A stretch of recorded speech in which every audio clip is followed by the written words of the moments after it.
عاشقی در اومد باشی با خون رسید به درد سرم آی نازنین. این حقش بود کشته شد. این که مشکلی نداره، این که حلاله. درسته که طفله، ولی مشکلش کجاست؟ اینها کامنت های که روزا زیر پستاخ ما مترجم شد. بعضی حتی گفتن حلاله چون پیغمبر هم همچین کار کرده. خب حالا رسیدیم سر اصل مطلب. مشکل ما هم دقیقا همینه. بعضی میان میگن اینا که به دین ربطی نداره. نه جناب، خیلی هم ربط داره. اکثریت مردم افغانستان خرافاتی و مذهبی افراطی هستن که کوشش میکنن قدم به قدم حضرت محمد پیش برن.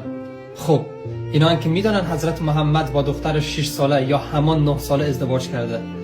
اینا حتی این کار تقلید از محمد و ثواب میدانن که اقدام به همچین کارهای میکنن. اصلا اگه شما این حرف را کفر هم بدونید، من میگم این کار که حضرت محمد کرده اشتباه بوده. کودک همسری اشتباهه. چرا کاری که 1400 سال قبل اتفاق افتاده حالا هم اتفاق بیفته؟ خودتون چرا همه جا با ماشین میرین؟ چرا با شتر نمیرین جای؟ شاید اگر 4 همسری مجاز نمیبود یا محمد با کودک ازدواج نمیکرد، هیچ کدام از این اتفاقا نمیافتاد.